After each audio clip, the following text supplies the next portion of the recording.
It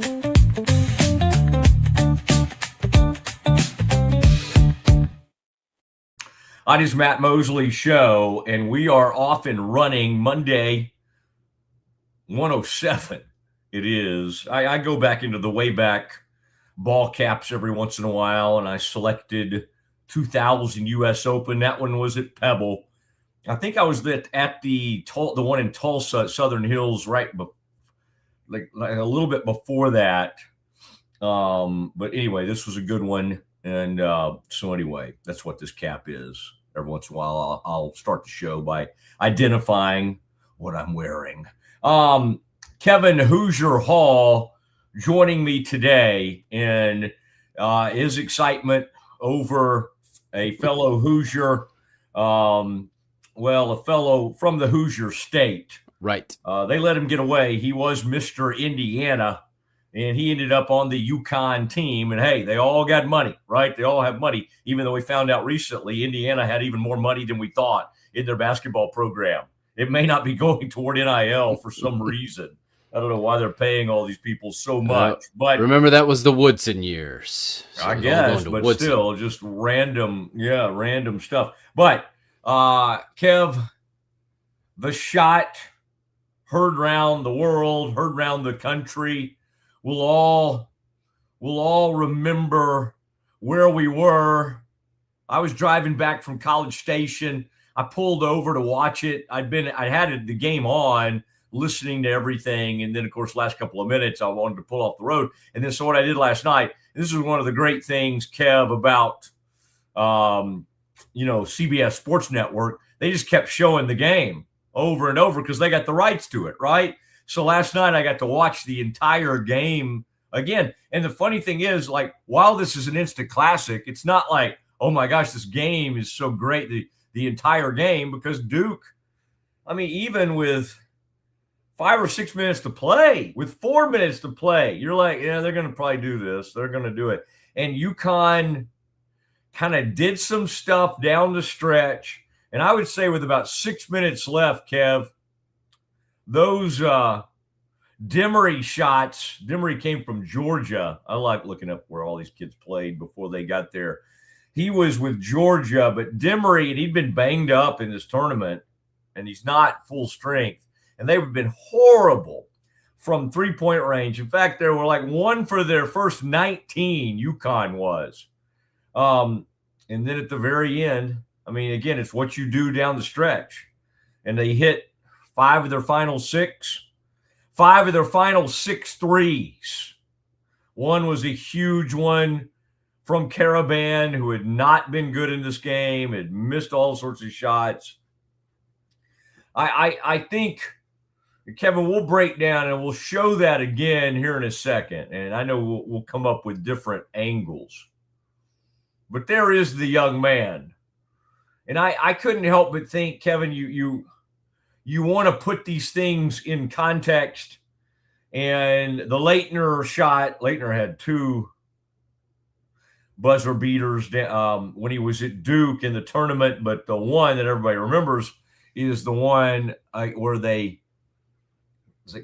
Grant threw the pass and he caught it. And he turned around and he hit the shot to knock out Kentucky. That was Elite 8, 1992.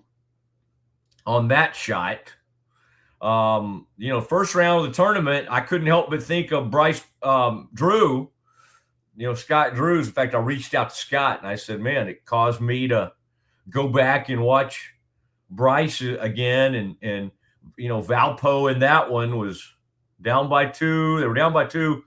The guy misses his first free throw for Ole Miss. And Homer calls his final timeout. So then he misses the next one, and you're like, well, this game is going to be over because there were only 4.1 seconds left, and the ball goes out of bounds. So Valpo had 2.5 seconds left, and that's where they ran that famous play. They call it Pacer, and threw it to about the top of the key, and the big man for Valpo threw the ball over to Bryce, and Bryce made the unbelievable shot. Now, what I'm wondering is, was Nunes on that team? Was Jared Nunes on that Valpo team? I think he graduated from Valpo about 97. I think him is so much younger than I am, but he's actually about my age. Anyway, you just can't help but start thinking about all the great buzzer beaters. Villanova had one a few years ago. That was incredible. And Chris, what's that guy's name? Usually you're like, well, these guys live in immortality, and I just sometimes I forget these guys' last name. Chris, Kevin, can you think of it? Who's the guy for Villanova that hit the shot? Chris, not Humphreys. Chris, it'll come to me. But he hit the huge shot for Villanova. But these buzzer beaters, especially the ones as you get closer to the Final Four, and that's why this was so huge. First of all, Chris Jenkins. Chris Jenkins. Yes, sir. Yes, sir. Jenkins was not coming to me. That was an awesome shot. This one, there's so much to it because it's like, was it a choke job by Duke? Well, somewhat, because they had the 10-point lead. They had to feel pretty good. They had a 19-point lead in the first half. Throughout moments of the second half, I'm watching that again last night, and even with like 15, 16 minutes left, it was still like 17-point lead. It wasn't like, oh, chip. And even with like 6 minutes left in the game, it's still a 10-point game. It's not like it was just like, oh, they gave it all up at once. It was a chip away. It took getting it to 7. Then it'd go back to 10. Then it'd get back to 7. And then I would say the moment you thought UConn might pull this off was the 3-point play. And dang, I mean, it's like on one hand, Cam Boozer was awesome in this game. You hate to put anything on him, but he did have a huge turnover with like a minute left. And here comes solo ball going the other direction. And he gets fouled. He gets fouled and he gets the and one. And that gets him within one. But then Boozer comes back and has an awesome shot to put them back up by 3. And then they got it back up to 4 because UConn was missing some free throws. Now, Kev Caravan, who again had a bad game, but hits that monster 3 that pulls them to within 1, 70-69. At some point, Kevin, in this show, I want to play the call from Ian Eagle. Of course, we'll give CBS all their great, their rights, and we'll credit for what they have. You ready? You have it? Is that what you're saying? Is that what you're telling me? Okay. Yeah. Let's play the final sequence because I thought it was a great Ian Eagle made a great call. And by the way, that was Demery tipping that ball. Demery and Braylon Mullins both went up. And Kevin, I mean, now it's easy to say, poor Caden Boozer. There's several things he could do. The better thing to do would have been just to stop and like make those dudes foul him. All right? Or with like whatever it was, like 3 or 4 seconds left, he literally could have thrown the ball straight up in the air. Like high up into the air. There were so many things he could have done that were better than what he did. But you see what he thought he was doing, Kev. You can see, because you can see over the outstretched arms of those guys that blocked that pass were 2 Duke players that could have either dunked or the game would have ended because there was no final line of defense. There was no final. Those 2 Duke players were open. One of them was Gongba, and I forget who the other one. It may have been Cam Boozer, but they were wide open. Kev, let's hear the call. Czar ahead, Boozer, that ball deflected and stolen by Mullins. Caravan, 2 seconds. Mullins tosses it up. Oh! It's good with .3. UConn goes in front. Out of Indiana, they all can shoot. Nylon. Oh, and I love that with Kevin. At some point, let's show, maybe here in a minute, but let's show the camera being on. I like hearing all of that. In fact, I like seeing the sequence where it even starts with them throwing the ball in bounds, because you could just, it's like, now that we know what's happened, it's just like a horror movie. It's like, even when you know what happened, it's like, I cannot believe this is about to happen. You get the ball. They get the ball to the center of the court to Caden Boozer. They seem to be in pretty good shape once they made that pass. Okay, what you do there for Caden Boozer, you can dribble it, you can throw the ball straight up into the air, or you can go into a cocoon and make them reach in there and foul you. Do any of those things, and it is highly likely that you win that ball game. The one thing he did, though, in trying to send the ball forward, is Demery and Mullins were there. They were there to make the play. They were there, and they hit it. And now Mullins gets the ball, and he does what he's supposed to do. He advances it to Caravan. Now, Kevin, what have we seen a million times? Caravan's a great player. He's made huge shots in the past. He's made huge shots in national championship games. I mean, they've won 2 out of the last 4. I mean, the one coming up, 2 out of the last 3. I mean, it's amazing. It's amazing when you think about it. They're going 3 out of the last 4 now. They're going back to a Final Four. But anyway, Caravan down 2 gets that ball. Now, he's a stud. I mean, he's their best player. I mean, arguably, in that game, Terrace Reed Jr. was just unbelievable. He's the one that preserved the right for them to do what they did at the end of the game, because he just kept them in it. He was awesome. Terrace Reed Jr. went toe-to-toe with Big Cam Boozer. I mean, it was amazing to watch. It's 2 unbelievable heavyweight players. One, will be the college basketball player of the year and will go like 1st or 2nd overall in the NBA draft.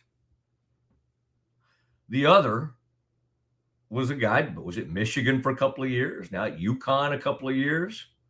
I mean, good player, but not like, oh, he's going to go toe-to-toe with Cam Boozer today. He did. Finishes with like 26 points, 8 rebounds. He was awesome. He was so awesome in that game. And but all that to say, Kev, what did all of America thought? Caravan has the ball. He's about to take this shot. Now, again, he had time to maybe, if he was going to take the shot, he could have dribbled to try to get a better angle or something, or shot fake or something. What he does, though, is genius. They run at him, which is what they have to do. Everybody's running at Caravan. Instead of launching a contested 3 to try to win the game, like most great players would have done, and we wouldn't even have blamed him, he finds Braylon Mullins on the trail. Mullins, even though he's like at the logo, Mullins gets a wide open look.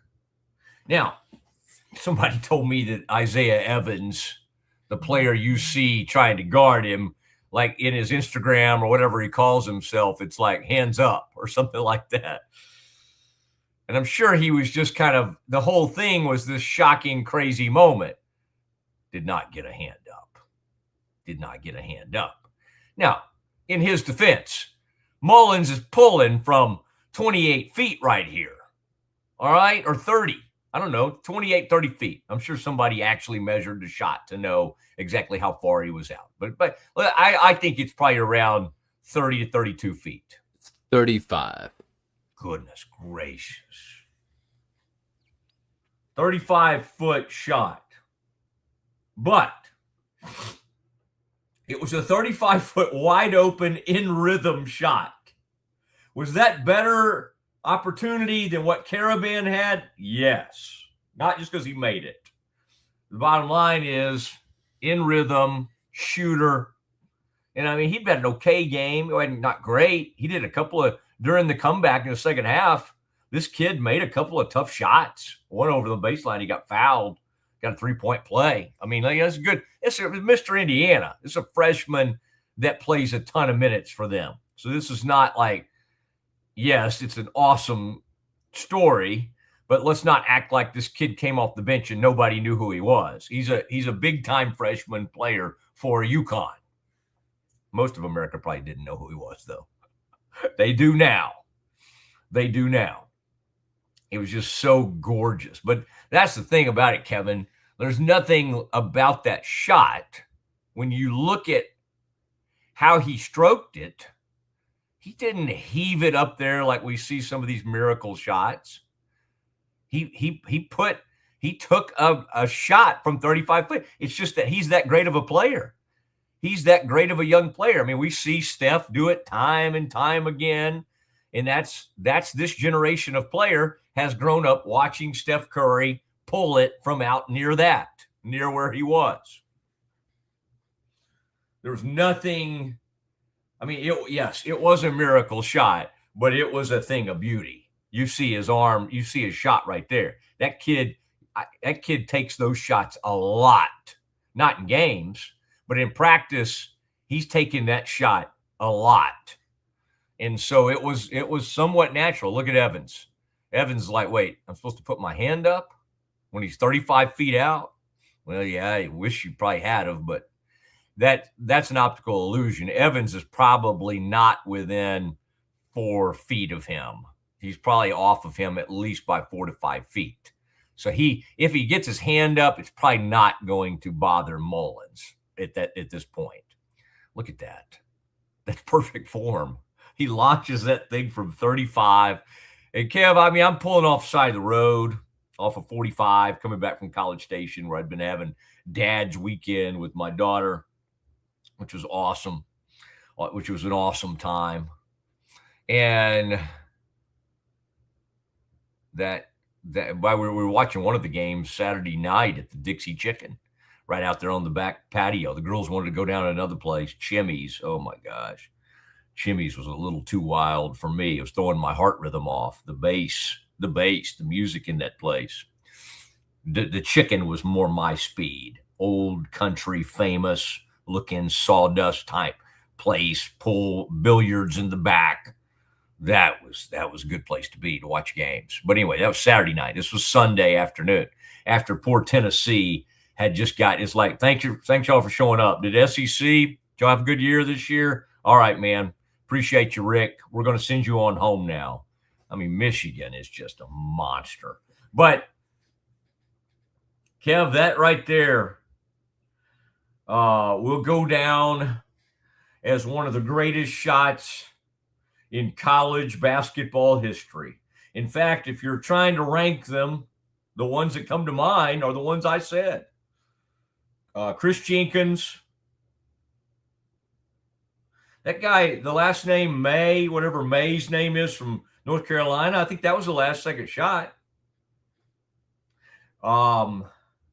Michael Jordan hit his, I felt like it was, I don't think it was a buzzer beater. I think it was with some, a few seconds left on when Jordan pulled up against, that's probably Georgetown, right?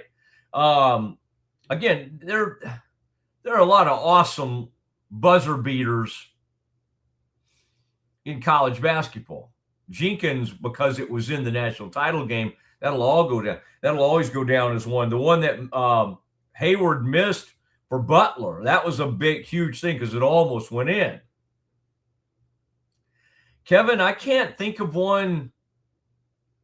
I mean, the Leitner one, just because we've seen it a million times, and it was such a desperation type. Throw it the length of the court. Leitner turns around, gives it a little bit of a fake, nails the shot. Leitner hit 2 of those, by the way. 1990, he hit a buzzer beater in the tournament. But, I mean, this one puts them into the Final Four. So the Jenkins one, I guess you have to say, because it's just higher stakes, because you're going for a national title. But this is going for the Final Four. I'm probably trapped, Kevin, right now because it just happened. But this feels like the biggest one ever to me. I would say the Jenkins one has to be number one because it happened in the national championship game. And you put together that it happened right after North Carolina had hit an amazing shot to tie it. And they thought they were going into overtime because they had the length of the floor with 4 seconds left. So I think all of that together puts Chris Jenkins at the top. What? Stay with me here for a second, Kev. The Tyus Edney, when UCLA, I got to look and remember like what point in the game, what point in the tournament that was, because I don't think that was to make the Final Four. That may have been against Arizona. Anyway, that was kind of cool because we hadn't really seen a player go the full length of the court and hit a buzzer beater like with 4.7 seconds left. Edney somehow went the whole length of the court and put that one in. Yeah. I feel like Darren Collison also did something for UCLA. I was at that game when the kid made it to beat UCLA, Gonzaga, to make the championship game against Baylor in 2021. That was a miracle shot from Suggs. Is that the kid's name? Because I'm thinking of the football player named Suggs. Who was that kid that made that guard who ended up being a lottery pick for Gonzaga? Was his name? Is his name not Terrell Suggs? What is it? Anyway, that kid made Jalen Suggs. Yeah, it's like that's the football player, Terrell. Yep. Jalen Suggs hits the shot from about 38 feet, 40 feet, right beyond midcourt. And that sends, I think that was an OT maybe. Either that sends Gonzaga. Is it double OT? That sends Gonzaga to the national title game against Baylor. And some of you out there watching this might think of some others, but wow. The Tyus Edney one happened in the second round. Okay. Bryce Drew beat Ole Miss in the first round, but it's just such a fun, incredible moment that it's still remembered. They call that shot pace. They call that play pacer, Kev, and that happened in 1997. Is that right? That kid caught that ball, threw it the length of the court. He caught it, and he got it right out to Bryce, and Bryce made that shot. And Homer Drew is funny. I was watching the last 30 seconds of that game, and Homer he had still a little hair, on top of his head, and he was kind of pulling that hair over. Homer had such a great run at Valpo, and then about 2002, Scott took over. And then that's who, of course, Baylor in 2003, Baylor hires Scott Drew in that horrible summer of 2003, the whole bliss, the whole scandal, the whole awful nature of all that. And Scott gets hired in probably August or September, whenever. That was 2003 when Scott Drew got hired. So Did you hear what Danny Hurley said to Mullins when he was recruiting him? What's that? He said one of his major points was, go ahead, come join our team. We'll get you back to Indianapolis where the Final Four is. We'll get you back home. Wow. And he ended up being the one.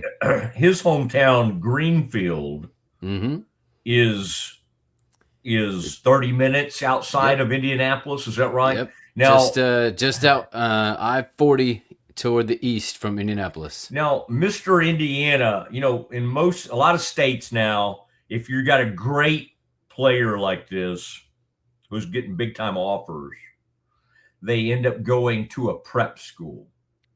Did this kid go to some kind of prep school, or did he stay there at Greenfield? Let me check. Okay. He went to Greenfield Central. Wow. Yep. Which is probably a pretty sizable school, right? In Indy suburb. I don't know how many high schools Greenfield would have, but if it's got Greenfield Central, I bet it also has Greenfield proper. Just Greenfield High School there.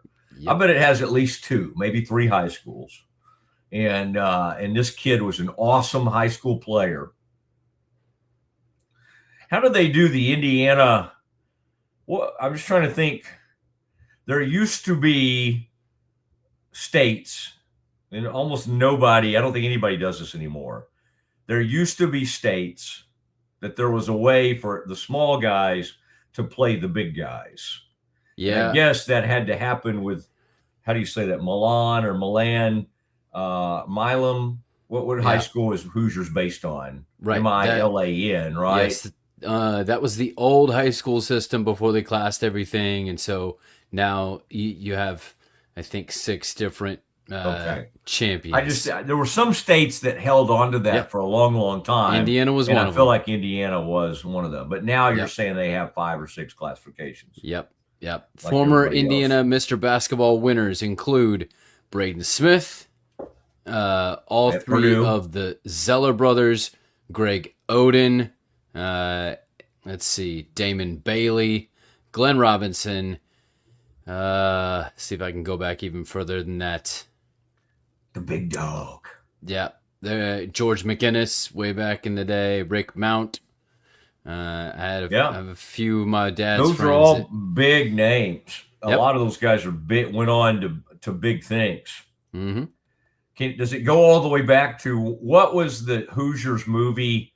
What year would that have been based on? 1951 or something like that? Yeah, something like that. What year were they state? Because they went up against an inner city team, right? They went up against a team that had been a school that had been integrated, and that was a team out of Indianapolis, I guess. Yep, I would think so. Yeah, I think. Yeah.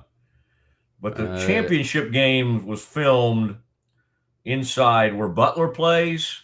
Is that right? Okay. Yep. Hinkle Fieldhouse. Hinkle Fieldhouse. Yep. Boys, I think you'll find the first back name that I definitely recognize would be 1956 Oscar Robertson. Oh my gosh. At the historical black high school of Crispus Attucks in downtown Indianapolis. Been by there several times. Do you have that video we can show real quick of Raftery and those guys reacting to it with the camera on them? No, I don't have that. Not yet, but I can grab it. But okay, I just like the one where it's on. Right. It shows Raf and Grant Hill.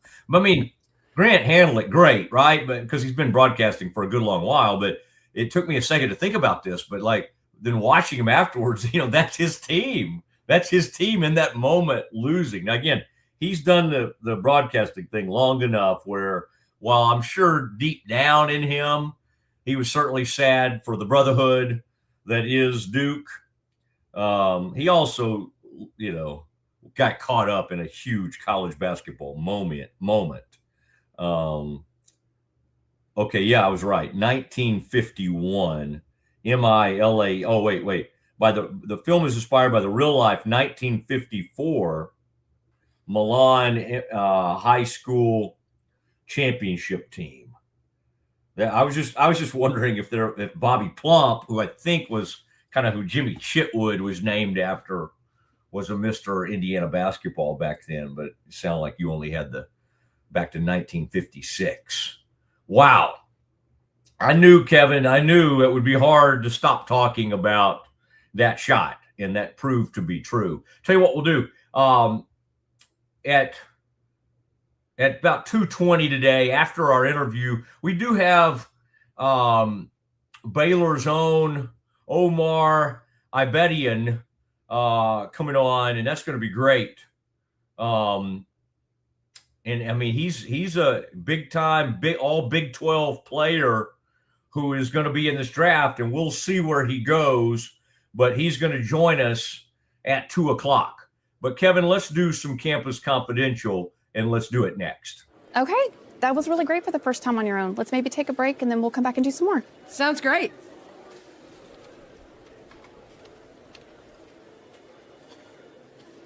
Oh, you're back. That was a fast break. I know. Hi, would either of you be able to assist me? Yes, she'd love to help. Oh, yes. I love assists.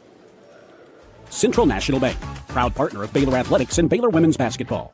Ready for a better kind of primary care? At Patient First Direct Primary Care, you get unlimited office visits with same-day or next-day availability. And instead of rushed appointments, we take the time to actually listen. There are no insurance hassles, just clear, simple care. You can reach us by phone or text because access shouldn't be complicated. Our practice has expanded to include Medicare-age patients as part of our direct primary care model. It's a fresh alternative to the traditional insurance or government-driven systems, care that finally puts you first. For more information, go to patientfirstdirect.com. Bubble wasn't here. I don't know what people would be doing, like making PowerPoints or something. I love that I can sit down and build something the way that I think it should be built. Bubble turns ideas into fully scalable apps. Try Bubble today. At Covers & All, we've revolutionized protective solutions with cutting-edge, customizable covers, tarps, and curtains. We deliver premier protection at affordable prices and express shipping. Visit coversandall.com today for the perfect fit, guaranteed to last. Better sleep, inspired by nature. Your back, hips, and shoulders will fall into perfect alignment in any position, meaning that you get deeper, more comfortable rest. Visit ecoterrabeds.com. Cleanse your body of accumulated toxins and embark on your wellness journey at your own pace. At Global Healing, we provide premium supplements to help your body heal naturally. Start your healing journey today at globalhealing.com and organichemp.com.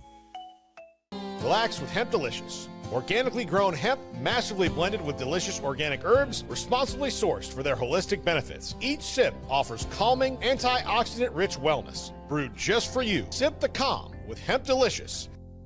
Is your Mac running slow? Mac Booster 8 is your all-in-one solution to clean up 20 types of junk files. Get your Mac running like new again with Mac Booster 8. Visit macboost.net today. I know you're gonna love this Kodak Dot Plus printer. You guys just connect it to your smartphone. I can assure you, you are going to love this printer as much as my family has. You guys have to check it out for yourself. At Matt Piffle, we believe in celebrating your journey. Our unique personalized products are designed to boost your confidence. From custom home decor to meaningful gifts, we help you cherish the memories that make you who you are.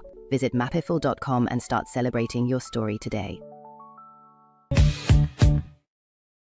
And now back to your regularly scheduled program, the Mosley Show. Omar Ibedian, really great player for Baylor, is going to join us at 2:00. And so we'll get ready for that. He was selected to the Outland Trophy watch list before the season, and really he's a guy from Katy, Texas. That's interesting. We just had Cole Wilson on. They both had big time pro days, and that's pretty it's pretty remarkable. Both of them from Katy. And I mean, I bet he is someone that has just made a big impact on the Baylor team, and has an interesting story to go along with what he's accomplished. And so it's exciting to kind of watch what he's going to do leading up to the draft. So Omar will join us in just about 18 minutes from now, about 20 minutes from now. You'll get to hear from the Baylor interior offensive lineman who can really play any of those positions and should have a lot of versatility. We'll find out what his size is, measurables these days. The things I've seen have him at about 6'2", 310 pounds. Not bad. But we'll see kind of what his official measurements are. But the guy had a good pro day and seemed to catch the eye of a lot of folks. So that'll be good. We'll do that here in a few minutes. Kev, let's and then I promise you in the 2:00 hour also we'll get into this Cowboys. We'll hear from Shotty. Brian Schottenheimer spoke today at the NFL owners meetings. He talked about George Pickens. He talked about several things. We'll hear from him and we'll react to what Coach Schottenheimer had to say. We'll do that in the 2:00 hour, probably around 2:30. We'll get into some of that. Kevin, what do you have in store for us? And it should be a packed coming off a fun weekend. And now we know the Final Four in men's college basketball. We know it in women's college basketball. Where do you want to begin in today's Campus Confidential? And if you want to brag about your bracket, I know you came out pretty well. That is allowed. I did. Maybe I'll bring that up later. But okay, so I'm a purist in a few senses, even though I like, we talked about this, how you don't like multiple games going on at the same time at this level of the tournament. I like it because it brings back some of those early round where you got all these things going on. But one of the things I really don't like is the coaches' interviews during the game when it goes to the media timeout, right? I'm just like, let them be, let them coach. But when Michigan State was down 27-12, it looked like Izzo was just sitting over there like he had no words really. They came back, they did his interview. He said, we got a few things to fix on the defensive end. That's where it's going to be decided. And Michigan State proceeded to get back-to-back turnovers and cut into the lead overtime and make it a game there toward the end. So all that to ask, should Izzo be done because he's too old and irrelevant, or should he keep going? No, who would say he's too old and irrelevant? I mean, that's you. There are people bringing some editorial comment. Well, I don't know. I'm gauging the attitude of the internet here. I know, but I like Mike. Well, okay, yeah. Think about how many idiots we have out there.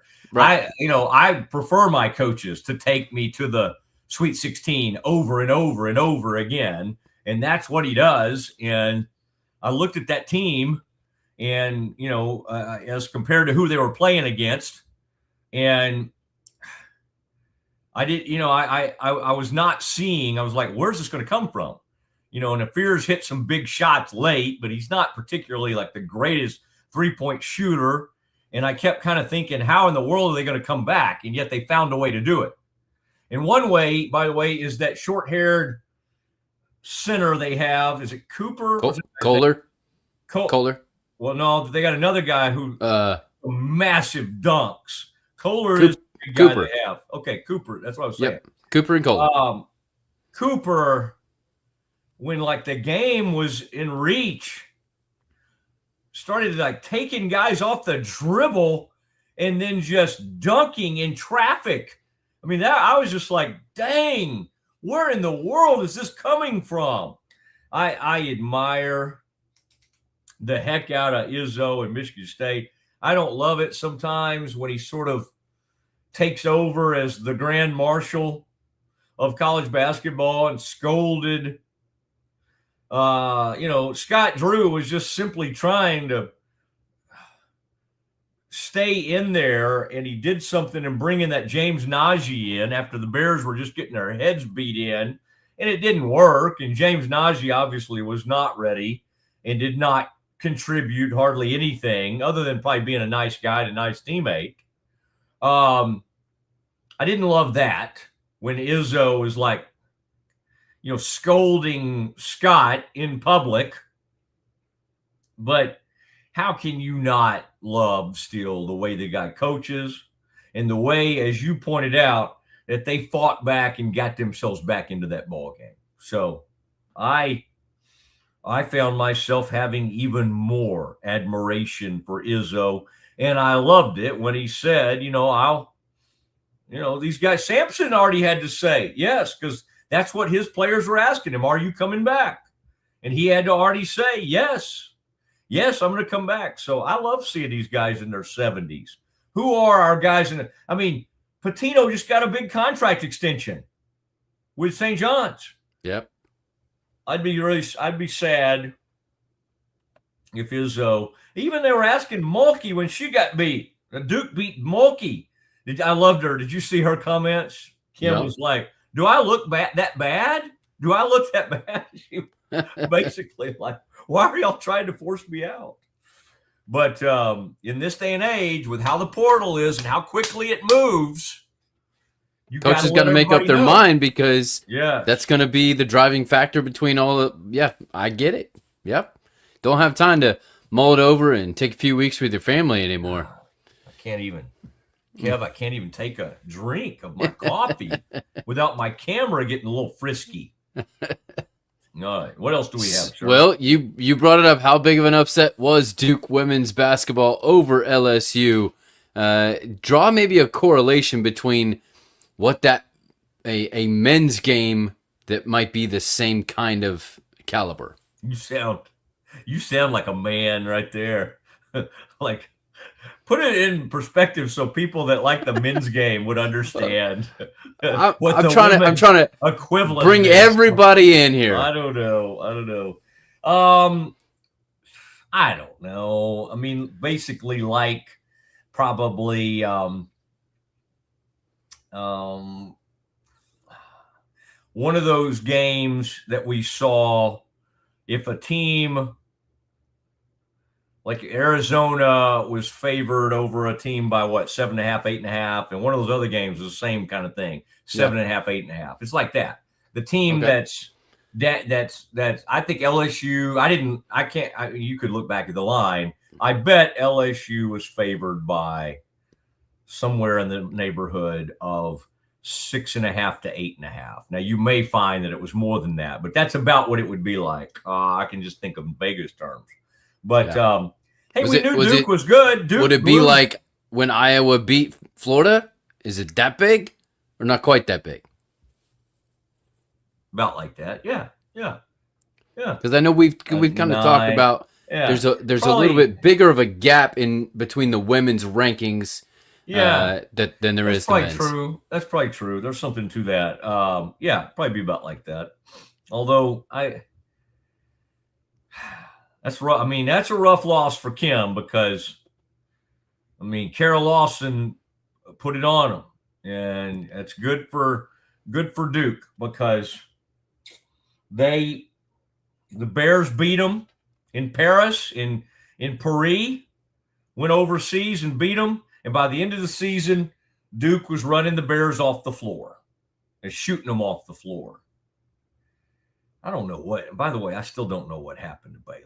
Think about that. They were one of those games against TCU. They were down like 25-16 at halftime. In this game, they were down like 34-15. Like where in the world did the scoring go? Where did the offense go? I'm not even going to blame the defense. Like how can you be that horrible at shooting? Is it the other team is just that great at defense? Maybe.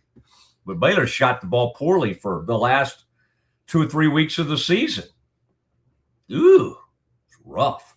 It's got to be a good portal, okay? Nikki's got to have a great portal. All right, what else do you have, sir? Well, back to the men's game and Duke. How in the world did Duke get caught in this situation? Meaning, like, what were the driving factors to the 19-point comeback, and how in the world do you have 10 seconds left and a timeout and be that bad in the backcourt? Well, okay. Like, surely Shire should have called a timeout somewhere in that, right? When things are not going well. Nope. Just hang on to it. Well, I mean, they're up. Here's the deal. UConn misses that free throw. The first one. So they're only up. Yeah. So they're only up 2. So basically, you just want to get fouled. And if you make them both, game's over. Right. Right. And first of all, I was kind of thinking in that moment. Let me tell you what I'm thinking in that moment. Yeah. Okay. Because I get it. Shire, there's some things like, and Shire was telling Caden Boozer to advance that ball. That's what he was saying, hey, these guys, and he did it, and you get, so I mean, some of that was great play by UConn, horrible luck for Caden Boozer, the whole thing. I mean, everything had to go right for UConn, and everything had to go right for Duke. Now, how does that happen, you're asking? Yeah. Well, they got the ball in. There was a little bit of a stumble, but then they made the right pass up the middle to Caden. They're in good shape right there. And I told you earlier, there's like 3 different things he can do. He did the 4th thing. He did the horrible thing.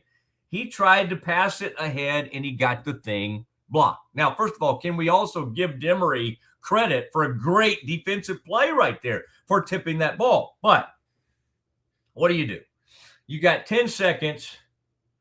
You got 10 seconds to get the ball across, so you basically could take all the time, right? Just by standing there. So you don't have to get across the timeline. Caden, you're either dribbling or you're getting into a position where those dudes have to, at some point, you can't just keep trapping, right? You got to take the foul.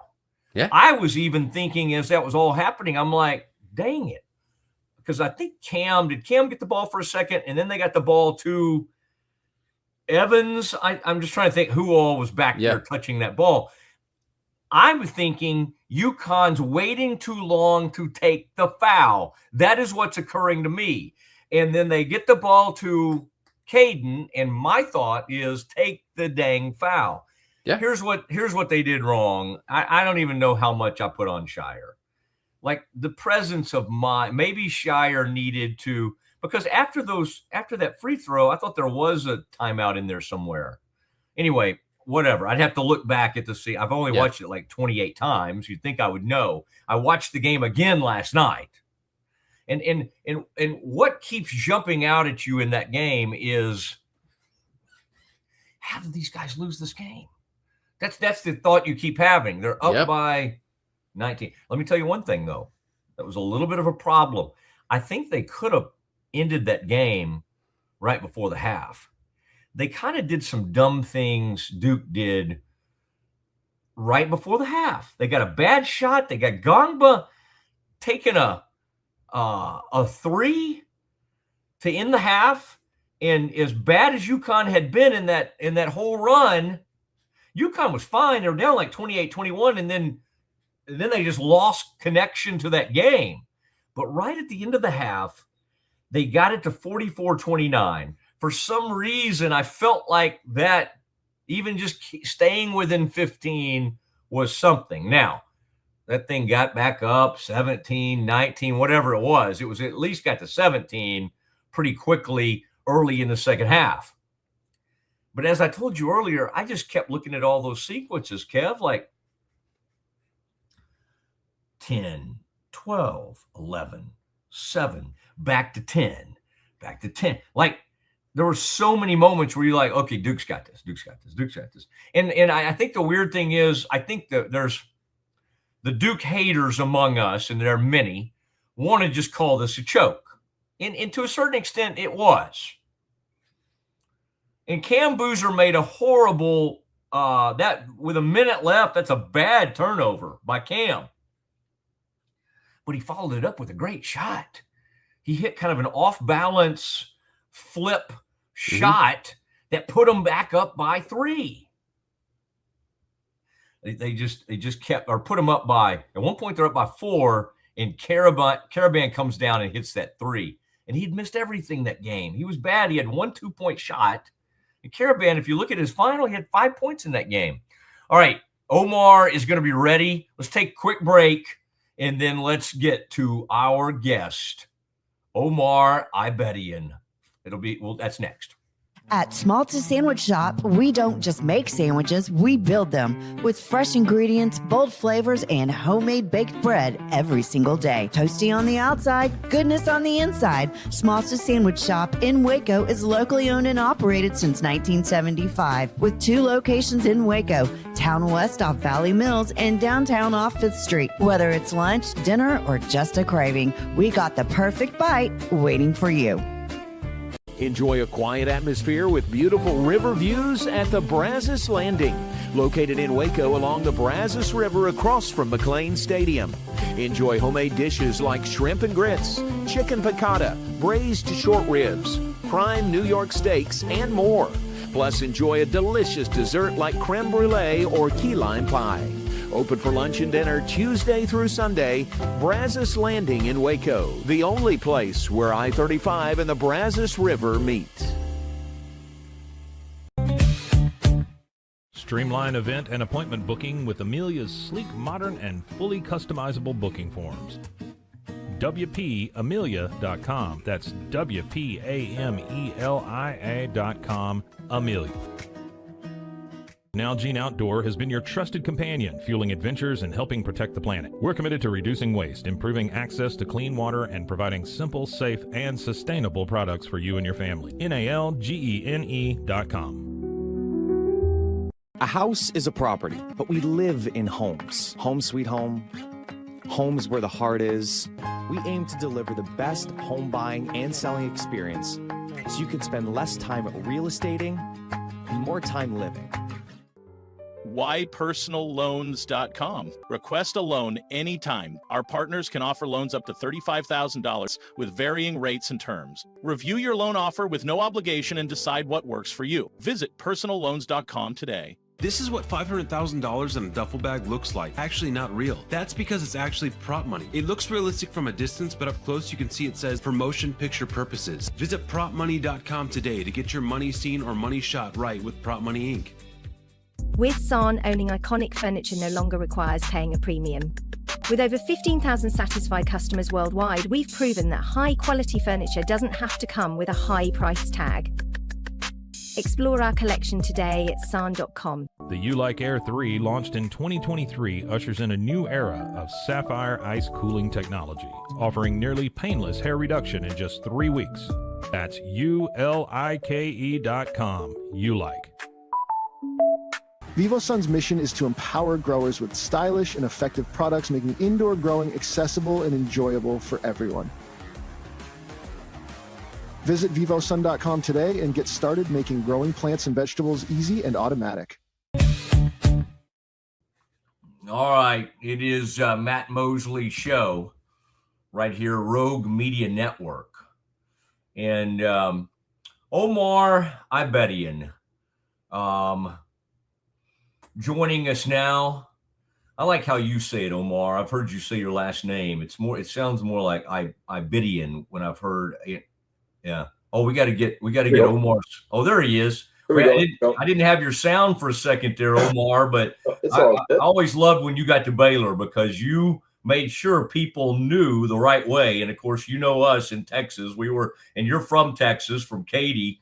I was always wanting to get it right and wanted to say it the way you like it said, you know? See, you almost had it. It's Ibedian instead of in. Ibedian. Okay. Right. All right. I was even calling my Baylor buddy today, like trying to say it. I've even practiced for you, Omar. So no, it's my fault. But Bedian. I like Yes, that. sir. Yeah, Omar Ibedion. Perfect. Hey, welcome to the Mosley Show. Thank you. And it's great to see you. That was fun to see you at Pro Day the other day. Yes, sir. And I was wearing my sunglasses indoors, and that way I was able to tell you guys, okay, remember, I'm the guy when I text, I'm the guy you're coming on with. I don't have them on right now. But man, how's it been since the Pro Day? You really caught a lot of attention. You were one of the headliners at Pro Day, 31 reps of 225 pounds. Yes, sir. I know you were excited about that. I know your teammates were excited about you. What's been the reaction? Have you heard from a few more teams, and how's it been? So lately it's been a little bit quiet. I've been talking to my agent, and he's saying, like, once all the pro days get concluded, that's kind of when you're here a little bit more. But yeah, I was super happy and super blessed with my pro day performance, and yeah, I'm just been down here in Waco, just working out and staying ready for an opportunity. Okay, so now preparing for this draft, who have you used? Obviously, you probably like a lot of the Baylor strength and conditioning people, but a lot of you guys then go work with certain people. Some of you guys have worked with people in Frisco. I know there's guys in Houston that do this. Right.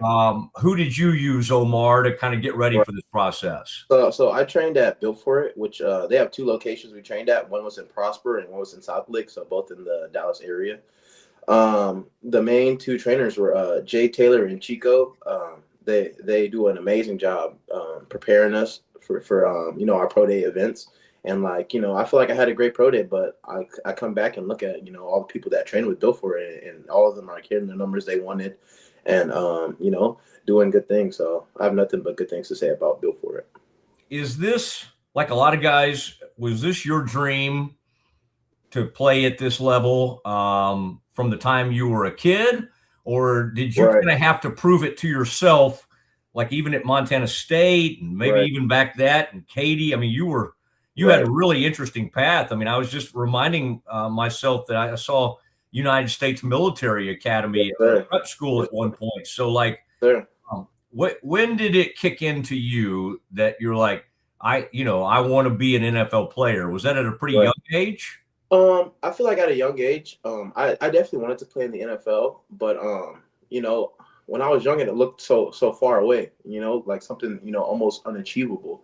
And then through my football career, coming out of high school, I wasn't highly recruited. I was a 3-star guy with only 2 FBS offers, so it was either Army or New Mexico State, and I took my chance at Army. And, going to Army, I realized, that wasn't for me. And I ended up at Montana State. And at Montana State, I'd say that's kind of where the dream, I would say, came alive. I'm seeing like people off the Montana State roster, like Ty Okada, Daniel Hardy, Lewis Kidd, all those guys get NFL opportunities. And I'm seeing, I'm right there on the stage to make that happen. And then, coming to Baylor, I just kind of wanted to give myself the best chance, try to play on the highest stage I could and really, show what I can do. How many teams reached out to you when you were at Montana State? Because you became an FCS All-American. Yes, sir. And in the portal, as quickly as it works, I would think that grabbed a lot of people's attention because grading, your block grade, I mean, you had some of the highest grades in all of FCS. Right. Who was Baylor's competition at that point, would you say?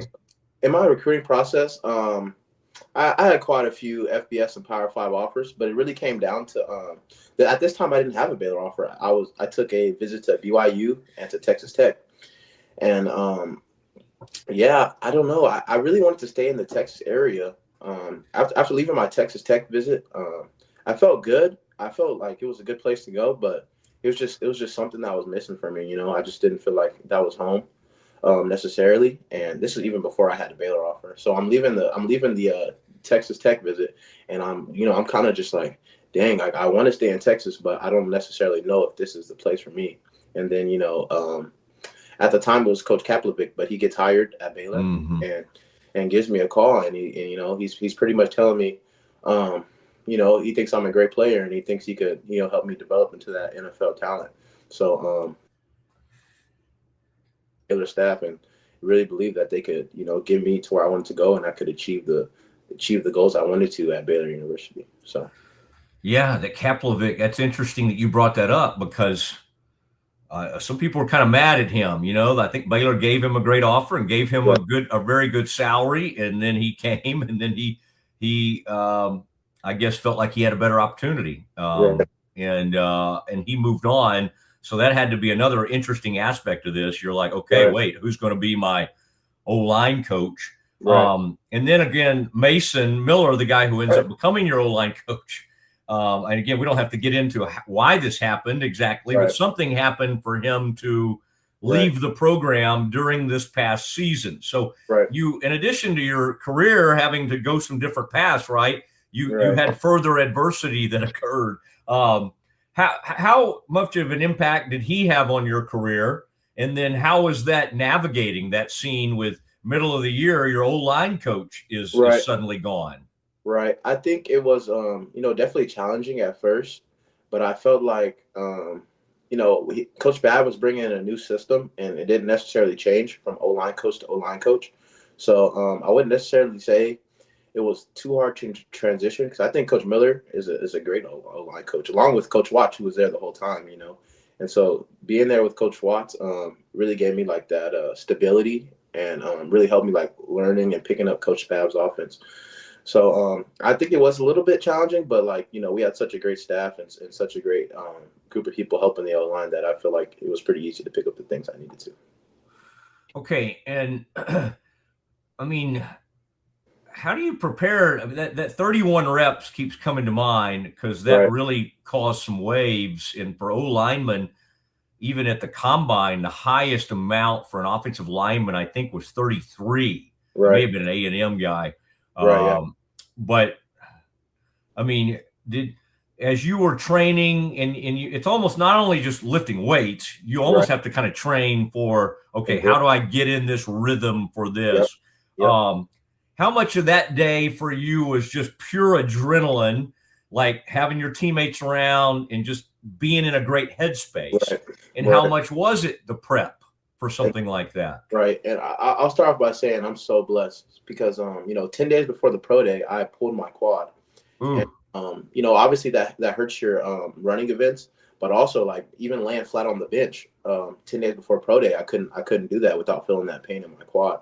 So I think about a week before pro day, I still couldn't bench, and I was just in my room, doing hundreds of push-ups a day, just trying to make sure I stay strong. And then like the most I hit during training was 26 reps. So I think it was a lot of adrenaline, but also just we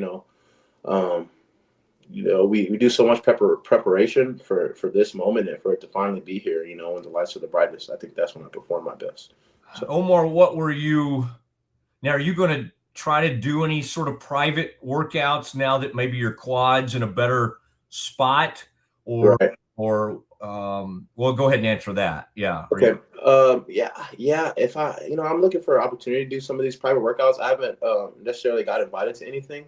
Okay. But even at the pro day, I say my quad was about 85-90%. So I was still able to go out there and do the events, as good as I could. So what was your best thing when you were prepping and when you were 100%?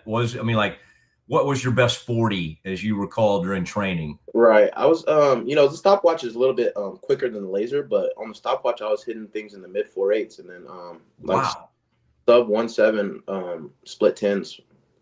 But yeah. Whoa. Okay. And then what about vertical? What was the best vertical you ever did? Like 30 at the pro day. I didn't end up jumping. I didn't end up doing either jumps just because of that quad. But I'd say the highest vertical was about 30. Yes, sir. Yeah, because I know Trigg was banged up too, but just to give people perspective, he only did 27 at pro day, and that's a top flight, unbelievable tight end. So for you to move your weight and get a 30, that's pretty remarkable. Omar, what did you what they measure you at? Because you were always listed heading into the draft. I saw like 6'2", 310. Right. I know arm length is a kind of a big deal. Where did you come in on that front? So I have like the measurements and all that, but I was 6'2.5", 83 and 1/6 arms. So I think that's 6'11 and a sixth. 10-inch and 3/4 hands, and then 34 1/4 arms is what I measured. That's good. That's good. Yes, Yeah. Yes, What'd you say weight wise? I was 301 on pro day. Okay. But, by the time it's time to get to playing, my goal weight is about 305. Okay, and then tell me about your versatility. Right. You're viewed obviously as an inside, interior lineman. Right. I mean, would you be, and again, I bet you're open. Are you kind of open to playing all those spots in the interior? Oh, yes, sir. And I spent a lot of time practicing all three inside positions. I spent like quite a bit. Like I was telling you earlier, I trained at Built for It. I was training, like I do like the speed and pro day events with Chico and Jade, like I was mentioning. And then I did all my line work with Tyron Smith, Dallas Cowboys legend, and Aviante Collins, who also played for the Cowboys. So I spent a lot of time with those two, really developing my game at all inside three positions, so I could be ready to go. If Tyron Smith ever got his arms on you, it was over, right? I mean, it was almost like their careers were over, and there were stories about like what he would do to folks, and especially you having that leverage of those 34-inch arms. Yes, sir. I don't want to short you. Did you say 34 1/4 or 34 yes, and a half? 34 1/4. Yes, sir. What was the coolest thing though that Aaron you learned? Because I mean, we're talking about likely a Pro Football Hall of Famer, right? But one of the best to ever do it. Right. Yes, sir.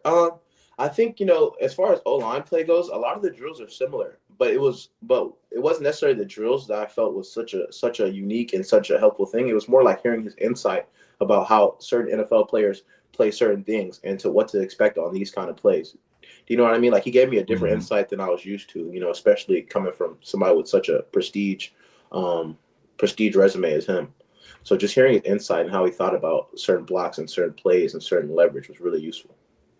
What do you think your best? I mean, most offensive linemen love to get out and run the ball and go after and be more attacking in that sense. Right. But obviously, you were great. You didn't give up a lot of sacks ever at any level. Yes, what do you prefer? Or you just kind of like it all? I mean, I like it all, but I'd say a lot of my game is based on physicality. Even in the pass game, I'd say I'm a very physical player.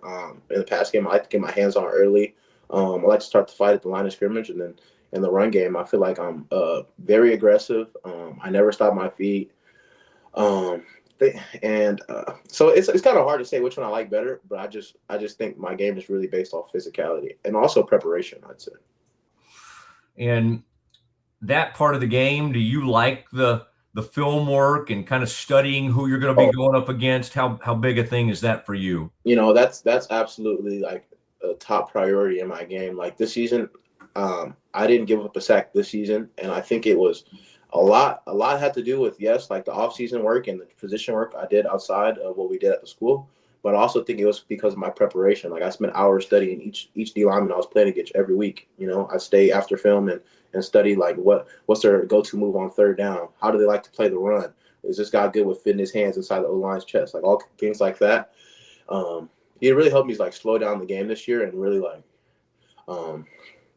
really helped me, I would say, like dominate, because I kind of already knew who I was playing against and exactly what he liked to go to. So on third down, when he was doing that arm over, I already knew it was coming. Now, there was a guy from Auburn, Falk is who I'm thinking about, that's going to probably be in that first, he's almost certainly going to be a first round. But there are a lot of good, players. I'm just thinking they're all kind of going through my mind right now, even in the Big 12. And y'all didn't play Tech this past season. You did a couple of years ago. And they had some monsters this past year, but some of those guys were more recent. Right. Who in your couple of years at Baylor stands out to you that was a great test for you and maybe shows some of these NFL teams like, hey, I held my own against this guy that, has gone on to great things or is a big time prospect. Right. I'd say, we played against a lot of great D lines this year. I think I played pretty, like, first game of the season was Auburn. I think I played pretty well versus Auburn, but I don't think that was my best game. But I definitely held my own. Like you said earlier, I played against Keldrick Falk and the Auburn D line, and I thought he was a good player. But I definitely think if you turn on the tape, you could see, like, what I can do versus the top talents. And then, like, following up second week SMU, I thought I had a really good game. I think Utah's D line was pretty good O-line. I suffered an injury that game, but when I was in, I feel like I was having a really good game versus Utah. So I think those 3 games would be really nice. And then also my last game of the season versus U of H, I feel like that was my best game of the season. So. Yeah. Well, I mean, that's what you did. You would lean on people and over the years, the best Baylor linemen have been sort of those maulers, and you do not mind finishing blocks. The previous Baylor coach, several years ago, Art Briles and some of those guys used to kind of say they didn't mind if you played a little bit beyond the whistle. Right. And so it's interesting, isn't it, to find that edge, because it's like you don't want to get penalties, but you also, as a lineman, like sending a message, don't you? 100%. And it's like, anybody can, play hard for the first quarter, you know what I mean? But when you're going 4 quarters straight and, the person you're going against isn't stopping, you gotta match that energy or you're going to get dominated. So, yeah. Omar, what do you think about some of these guys still at Baylor? So a couple of your guys left. One of your mates went to Kentucky. Right. Real good player. I should add. We don't get mad at him forever for leaving, right? Right. Of course not. But the Siraki brothers still remain. And I know there's a couple of others that maybe even some young guys and I know the new ones you haven't even probably met, but from the guys that you have been there, who do you see really from a leadership standpoint, and then just that next step for Baylor? Who do you see really stepping up in that O-line room? Like you mentioned earlier, I think the 2 Siraki brothers, they definitely, like, when I think of leadership in that O-line room, I think it definitely goes to them. Caden Siraki started right next to me the whole season. And I just, I thought it was so special to watch him grow as the season went on. Like he was becoming a better football player each week, and that was like super good to see, and I was super proud of him. And then the younger Siraki, he started Colton. He started the season as a backup. Not necessarily, I wouldn't call him a backup because he played quite a bit this season. He was like basically the backup on all inside 3 positions, and I had to miss like 2.5 games this year, and he stepped in with no problem. And then Colton also had to miss, I want to say, like a 1.5 games, and he was right in there, and I don't feel like our offensive line missed a beat. So definitely those 2, because they have that comfortability in the system. But then also I think there's 2 younger guys that have a lot of talent in Matthew Parker and Harrison Clough. I think those 2 guys they definitely impressed me in their freshman seasons, and they were out there competing like anybody else with the older guys, and they really have this this hunger just to be better at the game of football. So they were always asking me questions, always trying to get extra work in and things like that. So just off my mind and off the people that were on the roster last year, I'd say those 4 definitely stand out to me. And then, I would say those 4. That's good. I like that. Getting a good scouting report on the future Bears. Omar, is there how awesome that you got to work with Tyron Smith, again, one of the best left tackles to ever do it. But is there an interior lineman, whether it be a center or one of the guard spots that you've kind of loved watching over the last few years in the NFL that you're like, man, I love how this guy plays? Right. Yes, sir. One guy in particular, I watched pretty much every single game he played last season. His name is Quinn Miners, and he's the right guard for the Denver Broncos. I watched him quite a bit. He's a very physical player, very strong, very violent with his hands. And then I also watched a little bit of Chris Lindstrom. He plays for the Atlanta Falcons. He's a right guard as well. And then recently, like this offseason, I've been watching a lot of the center from the Dolphins. I want to say his last name is Brewer. His last name is Brewer, but I say those 3 definitely have been the people I've been watching the most. Now, growing up in the being from the Houston area, were you a Texans fan or? Yes, sir. Okay. Yes, sir. I grew up a Texans fan. Before we moved out to Katy, we lived in the Houston area, so a little bit closer to inner city. My dad was a Texans fan, and I was pretty much raised a Texans fan. So. Yeah, there's something in the water because Cole Wilson, your teammate, he had a huge pro day, and right. he's a Katy guy, and that's pretty cool that both you guys are from that same area, and then both having how fun is that though when you're with your teammates and guys that have been there next to you, and you're going for that next thing. Was that kind of fun to kind of almost try to drive each other? Yes, sir. I think it's definitely cool. Like, I wouldn't even say just necessarily the relationship with Cole, but just a relationship with the rest of the draft guys. We're all chasing the same dream, the same goal that we've had since we were kids. And just to see like how much hard work they put into their draft prep, and to see it come to life on pro day was really good and really, really nice to see. So, yeah, I was really happy for the guys and how they did. All right. And then last thing I had for you, Coach Aranda, it was kind of up and down on whether he would be moving forward. And obviously there was a lot of crazy things that happened this season. And I don't know how much that took away or how much you guys paid attention to that. But Dave coming back for another year, right. How did, and I know he's more of a defensive coach, but right. What was your thoughts on being around him for a couple of years, and just what kind of impact did he have on you? Right. I think Coach Aranda is a great coach, and he's had a major impact on me. I'm so thankful for that staff for even giving me an opportunity. But Coach Aranda likes precise execution, focus, things like that. And I feel like physicality, all those things he preaches, I feel like our team didn't necessarily hold up to that standard last year, even though that's what he expects from us. So, I'm just super excited to see what they do with the squad that they have this year. And the new O-line coach, who's kind of the new old O-line coach, right?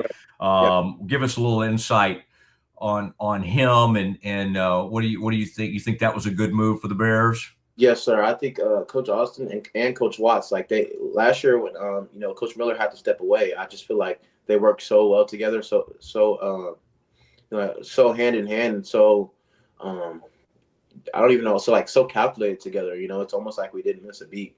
Coach Austin, he has a lot of knowledge of the game. He worked for legendary offensive line coaches at Oklahoma, and I just felt like having those two was a really nice experience to have, because they gave me a different insight than I necessarily got from Coach Miller. So I thought that was really cool. Yeah, I always joked with Coach Miller. I didn't know if I could trust a skinny O-line coach. I think he must have lost weight over the years, and I was like, wait a minute, man, you're pretty skinny. It's like the new defensive coordinator is a big old lineman looking guy, and I'm like, okay, that's what I need my line coach to look like, or my defensive coordinator. But Omar, very excited for you, and we can't wait to kind of watch where you end up. And no matter where you're drafted or where you sign, you're going to have a great opportunity somewhere, and I know you'll make the best of it. So yes, sir. Thanks for doing this, and we'll be tracking you. And when you find a team and you start your NFL career, I reserve the right to track you down and get you on again. Okay, that sounds good. I'll definitely be there. I mean, you got my number now. Reach out anytime. I had a great time on the show, and just anytime. You got my phone number. Don't be afraid to reach out. Well, Omar, I bet he on. Yes, sir. Is the guy, and we'll be watching for you in the draft. Thank you, Omar. Appreciate it. Thank you for having me. Have a good bet. You too. There he goes, Omar. I bet he on.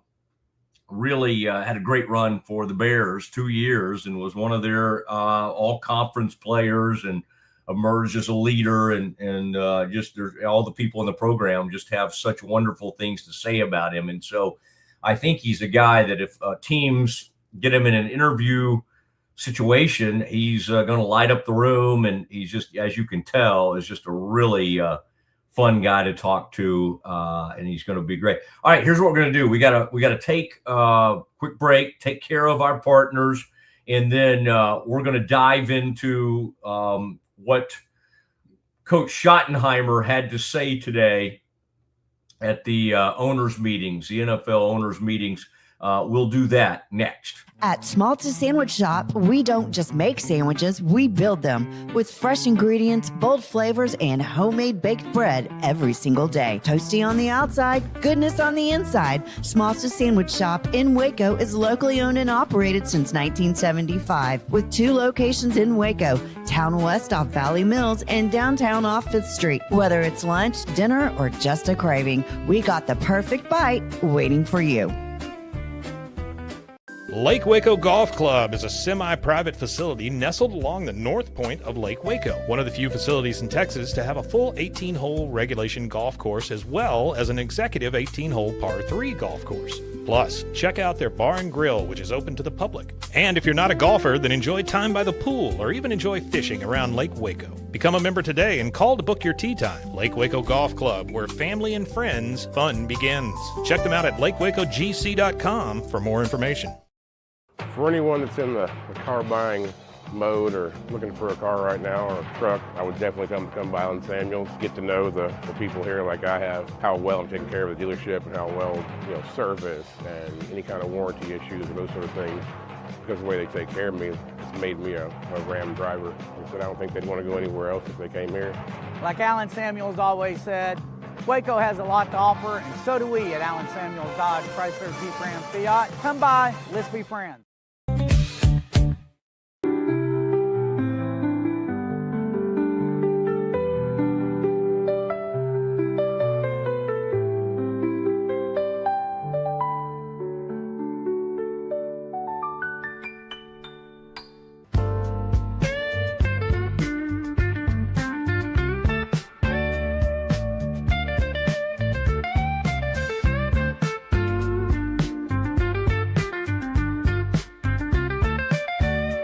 Introducing Muck-Off's classic pink bike cleaner, powered by revolutionary nanotechnology that breaks down dirt and grime on a microscopic level while protecting your bike's delicate finish.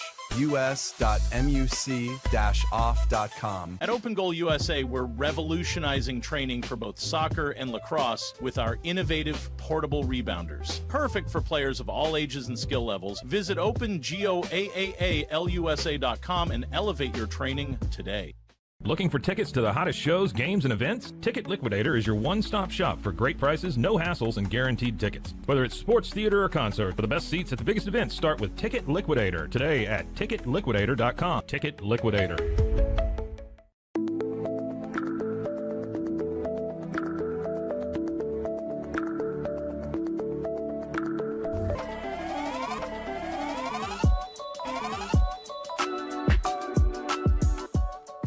Send money abroad in just a few steps with Remitly. Sign up with your email, enter an amount, choose how your loved ones receive the money, enter your recipient's information, select a payment method, hit send, and relax. Download the Remitly app today.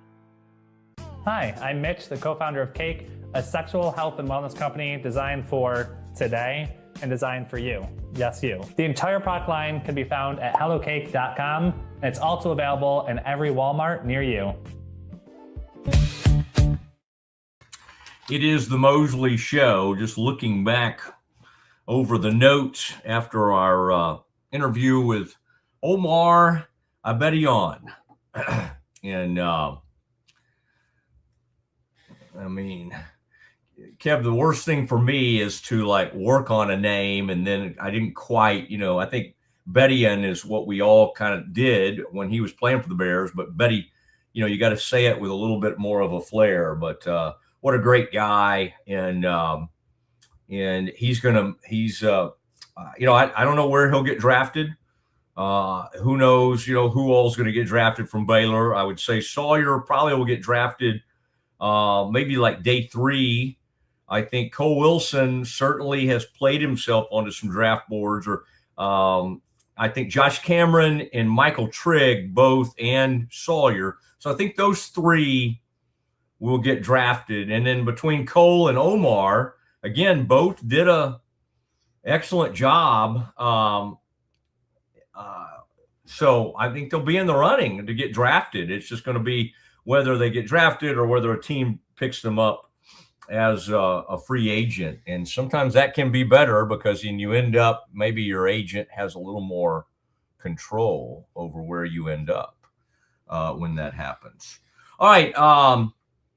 So yeah, enjoyed that. Kev, I wanted to news today breaking in the NFL owners meetings are taking place. I have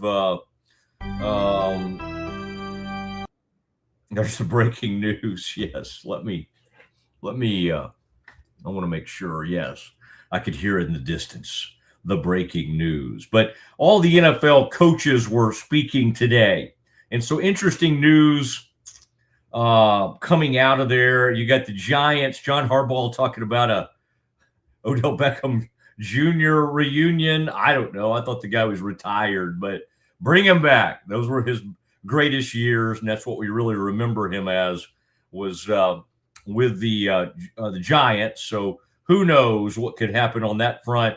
We're going to hear from Cowboys head coach here in a second about some of the stuff going on with the Cowboys. I thought he had interesting answers on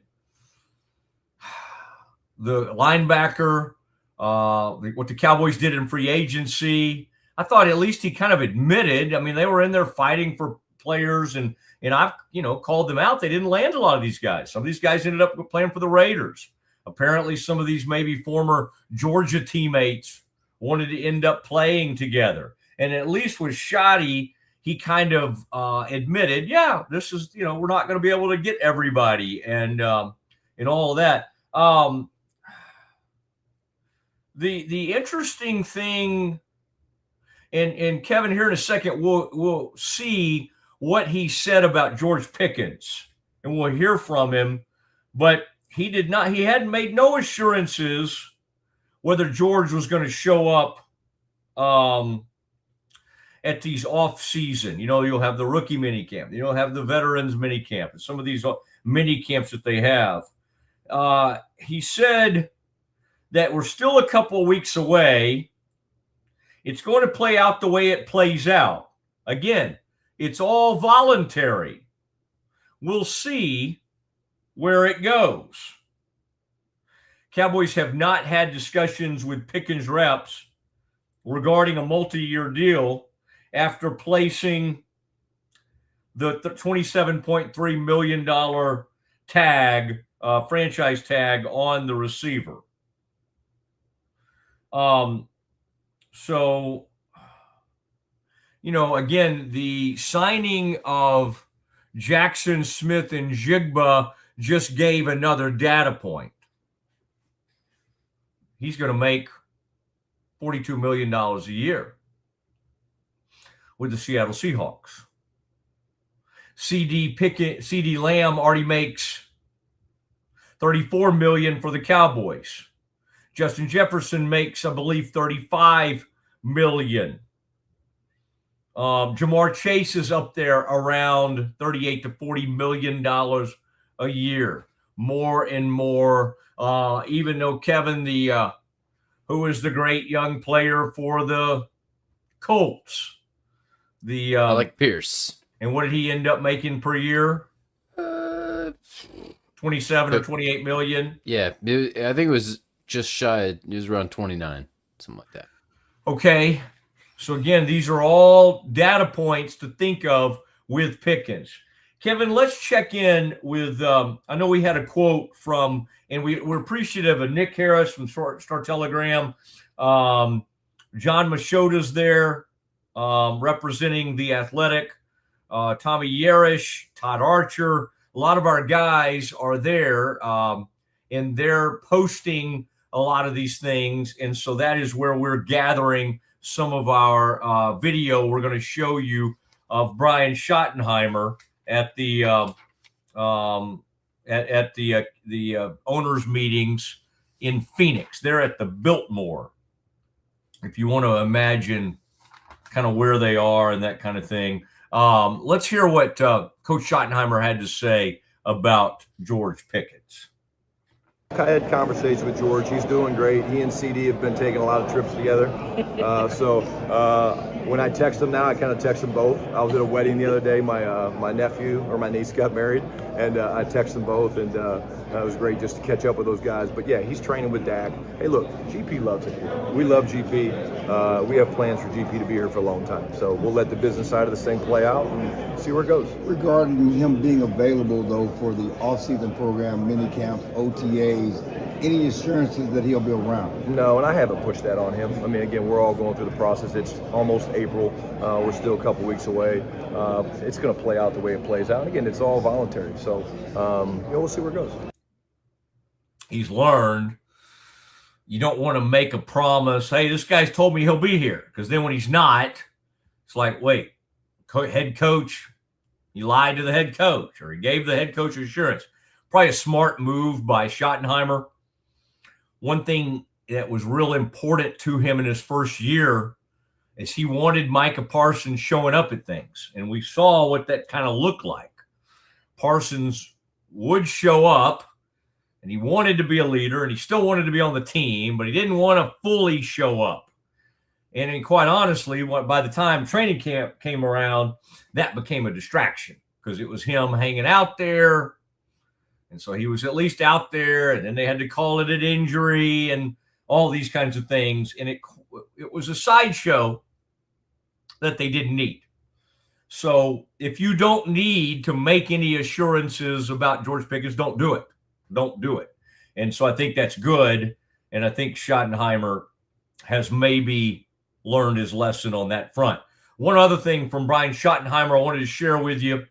Kevin's done a good job gathering some of these things.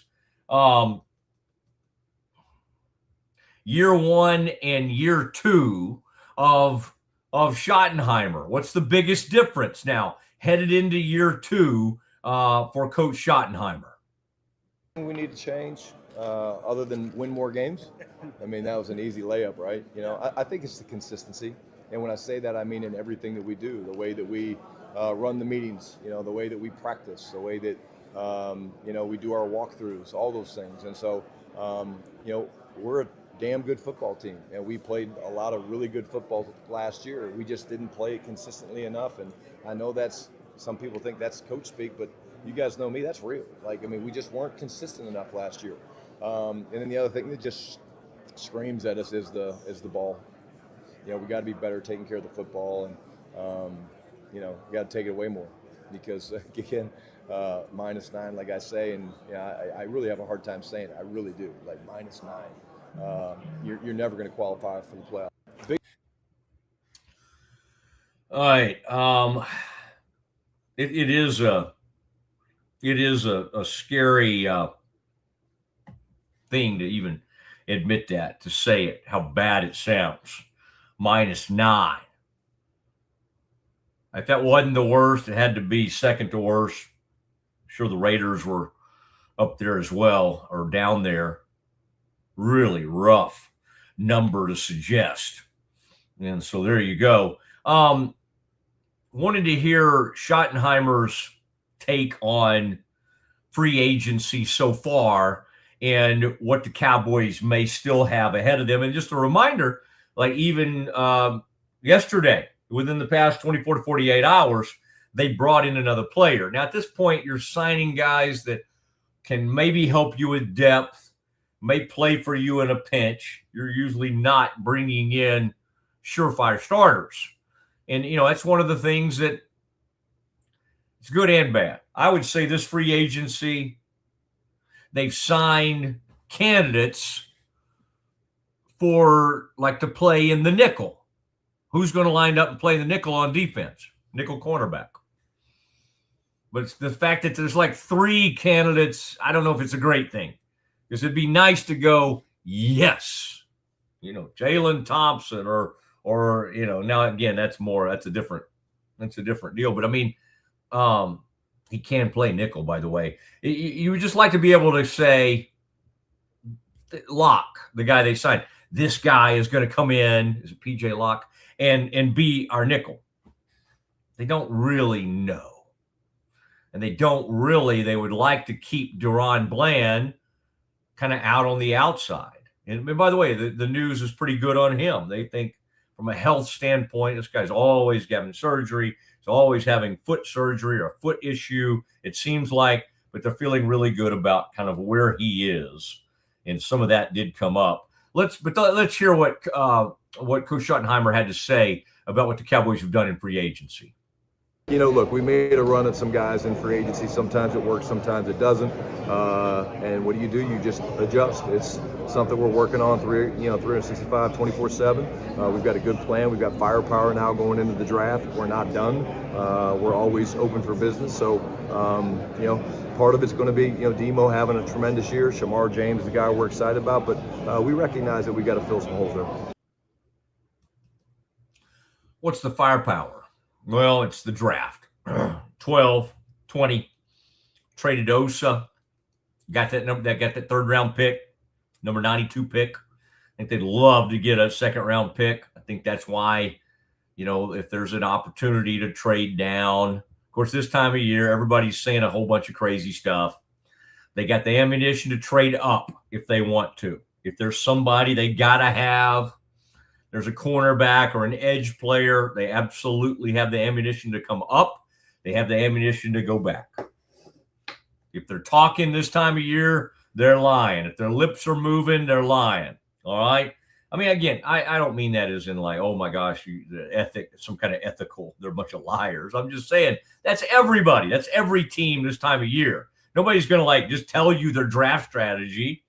And so if they're kind of talking about trading down, or trading up, they're just throwing a bunch of stuff out there. All right. Everybody's willing to say, yeah, sure, we would look at that in the right circumstances.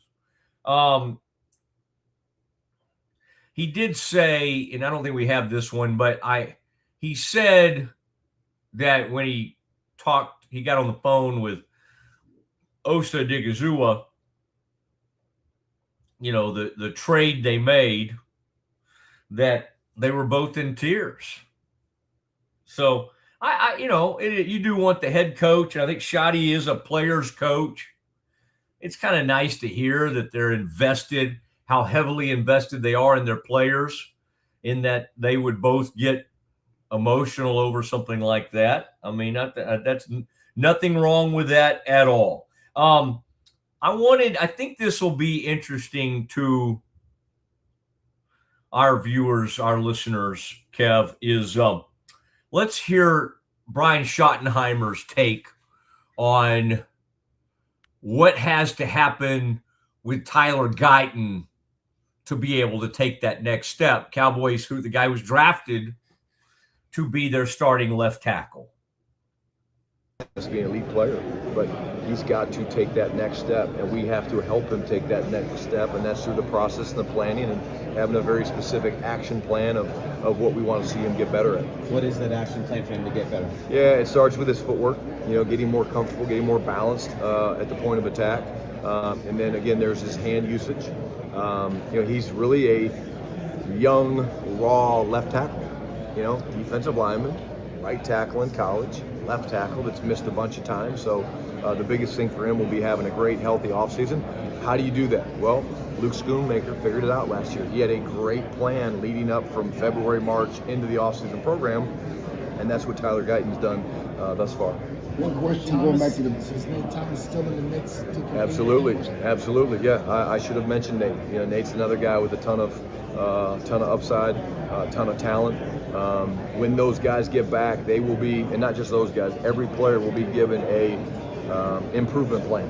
And again, I think I might have talked about this, but okay, these are the 3 areas each player needs to get better at, and these are the steps that will allow him to go do that. And, Terrence Steele, for example, hand-eye coordination, timing up his punch, hitting the right pad in his sets. That's an area of a veteran player that he can get better at. But we have ways of teaching that, whether there's these light boards and stuff now that you can use that you see some of the F1 guys doing, and but each player will get that, and that's because part of taking the next step is us improving the current players on our roster. And we've got talented young guys. We've got to get the most. I mean, is that a ringing endorsement for Guyton? I mean, seems like every offseason now, it's about him and can he take the next step and what's it going to be? I don't know. You heard at the start of that commentary, Brian Schottenheimer said something about we think he could be an elite player. Right now, it just seems like he's a guy with high ceiling that hasn't really come close to reaching it. Whereas like Terrence Steele, who he mentioned, who's not great at right tackle, but has way overachieved anything you would have ever thought. He was an undrafted player who's become a starter, multiple year starter in the league. Guyton has, again, not really come close to achieving. And, they brought up Nate Thomas. Of course, he didn't bring him up himself. A reporter did. That was Calvin Watkins of the Dallas Morning News. I think that was Calvin, I heard. So we shall see. We shall see whether the left tackle, what happens there.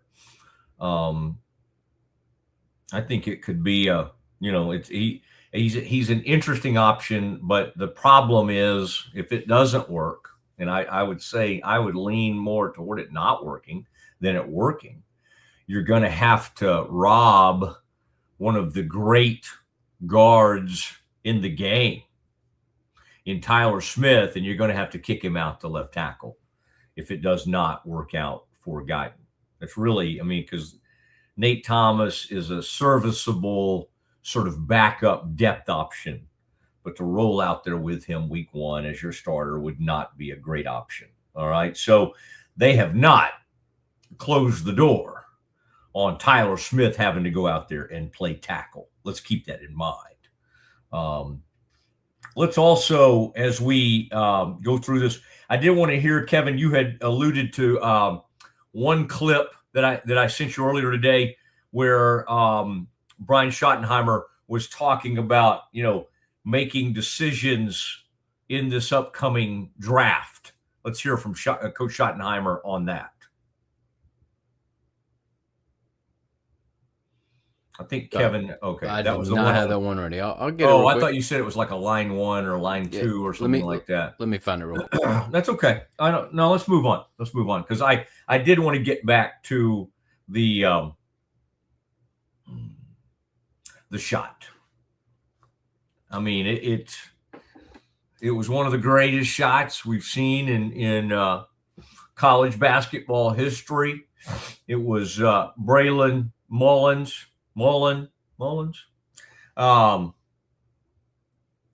His name will live on in it's in immortality. It's Mullins with an S, by the way. Sometimes you think of the great Chris Mullin. Anyway, wow. Braylon Mullins from Greenfield, Indiana, Mr. Indiana. And the Hoosiers can't get every Mr. Indiana. Of course, Purdue came in there, Purdue, another Indiana school, and claimed Braden Smith a few years ago. And he went on to become one of the great players in America, one of the great point guards. And, but you just knew that these Big Ten schools were going to, at least a couple of them were going to find their way into the Final Four. And that is exactly what happened. You just didn't know if it would be Purdue and Michigan, Purdue and Illinois, Illinois and Michigan. Anyway, it's ended up being Illinois and Michigan. But this kid making that shot, oh, there they are. They're just so big. Look at the big Hulk in the back. Mara. Then there's Morez Johnson. Then there's Yaxel Lindeborg. The Borg. I mean, they're awesome. They're awesome. And then, they lost a guard. I remember a few weeks ago. Man, how are they going to be? Can Michigan survive without so-and-so? Does anybody even remember the guy's name? I mean, they're just so talented and so deep. And they, they're just come at you in waves. And you go, is that just NIL money? Sure. I bet they have a ton of NIL money. But you still have to go out and get the right guys. You have to bring in the right people. I mean, that guy that basically put UConn. Now Mullins hit the shot, and he will forever remember that. And here in a second, as we do the landing, at the end of every show, we talk about the great restaurant. Boy, we have a couple of them because we have Schmaltz's that re-upped with us recently, the greatest sandwich shop around. But then we also have the Brazos Landing. This is where we land every day. But I was just thinking about this, Kevin. I was thinking about like how these players, I like looking them up, right? Demery for UConn with about 6 minutes left hits 2 monster threes. They had been horrible shooting the three. They were like 1 for 19. Demery goes 3. It kept them connected. Duke comes down and how do you say his name? Yaminya, something like that. International guy hit a couple of big shots for them. I mean, again, that's why I don't really think it's fair to say Duke choked. Because even as the lead was kind of going away, they would come down and hit big shots. It's just that UConn kept coming. Demery, huge shots. But Kev, Terrace Reed Jr., come on now. Come on, man. This man deserves all the flowers. 26 points. Blocks. 8 or 9 rebounds. Terrace Reed Jr. came to fight and came to play. And at one point in that game, when you're like, how in the world is UConn even remotely in this game? Well, it's pretty obvious. One point, he had 21 points, and the rest of the team combined had 24 points. And Duke, of course, was getting it done throughout their lineup. Isaiah Evans hit some shots. Cam Boozer was great in that game. Yes, he had a horrible turnover with a minute left. And yes, Caden Boozer had the worst turnover of all. And it was heartbreaking to see him, even for Duke, even though we all love celebrating failures of Duke.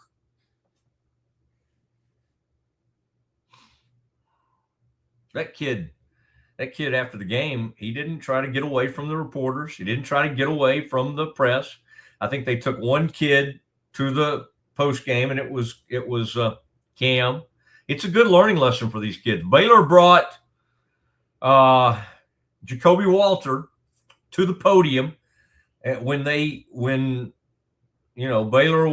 had a chance with his free throws, would have tied the game, and he missed the free throws. Jacoby Walter.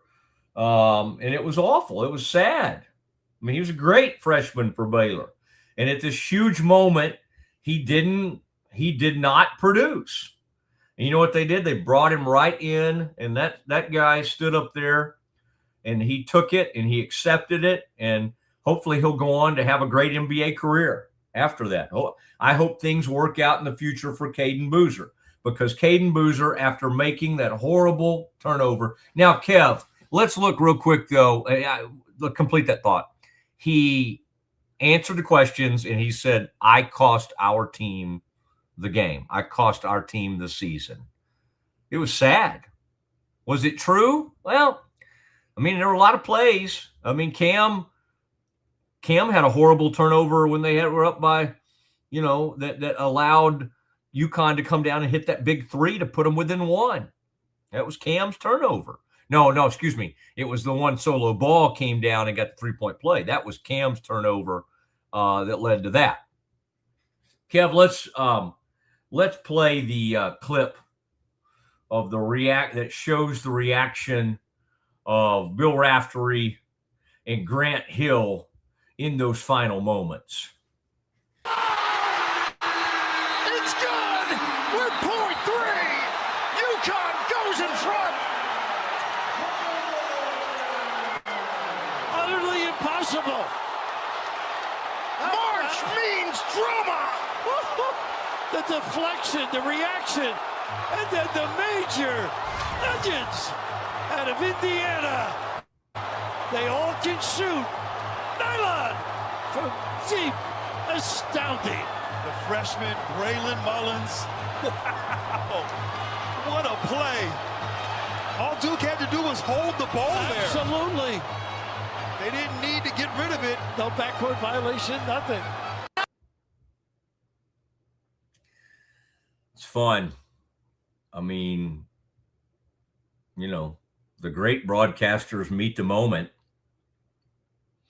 There was nothing wrong with Ian Eagle's call. It was great. It met the moment. And I thought Grant did a nice job. They've learned how to really work well in that three-man booth of just kind of letting – Raftery's face is awesome because he's just like a fan. He's like we were at home, right? I was actually coming back from somewhere. I pulled off on the side of the road. But Raftery's face was just priceless. It was so good. It was so good. And he had good things to say. I mean, the onions line, it's one of his great lines. But it just shows, man, they're, in some ways they're working, but they take it in. I've seen Van Gundy and some of those guys have those same moments. Harlan, you got to call it while being astounded, just like the rest of the country is. And Grant did a good job of waiting and then pointing out, what Caden could have done and talking about the play, talking about like what led to it. I mean, again, I thought it was perfect. I thought they had sometimes, after moments we'll be like, he didn't do it, or it could have been a better call. Come on, man. That's great. That's great. And it's fun to see them in their moment. Some of those broadcasters, Kev, like to leave some things to the imagination. And I can remember Harlan did not like that they showed the broadcasters. I think he likes to let the words and the voice paint the picture and not be part of the story, even though Harlan's the funniest of them all in some of his stuff. But Bill Raftery is 83 years old, I think.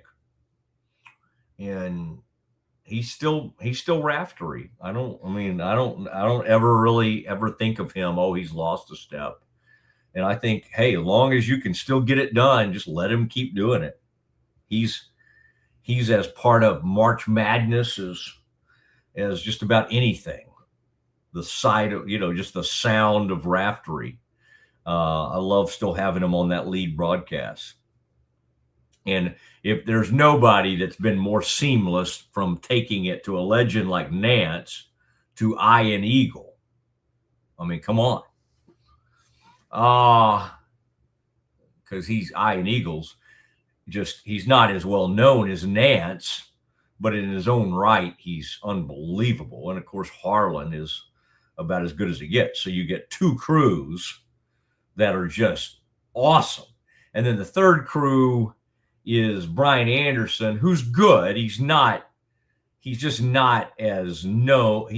good as those top two I mentioned, but in his own right, he does a great job, does a tremendous job. I look back on that famous Bryce Drew shot that I look back at for Valpo. Kev, you know who was on the game? 1997. Ro Blackman, the famous Mavericks player, played at K-State back in the day.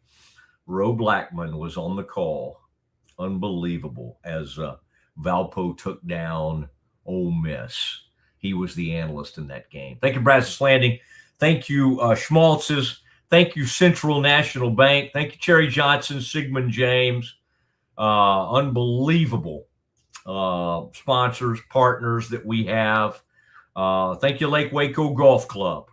Thank you for what you're doing. Y'all have done an amazing job out there, and we're trying to send even more members your way, but appreciate that. Patient Direct, thank you very much. Some of our great sponsors, to name a few. It is the Mosley Show. For Kevin Hoosier Hall, I'm Mosley. We'll see you tomorrow at 1 o'clock. Central National Bank, this is Nikki. How may I help you? Yes, can you please transfer me to the loan department? You want to transfer? Yes, please. I'm sorry, you can't transfer right now. What? Have a good day. Yes, how may I help you? Hi, I would like to transfer money from my C&B account to another bank. Absolutely not. No. Have a great day. Wait, hold. I'm on your website and I'm trying to find the link for your payment portal. The portal is currently unavailable. Have a great day. We've received a few complaints. Correct. We no longer allow any outgoing transfers, only incoming. But the good news is, no money is leaving the bank. Like, none.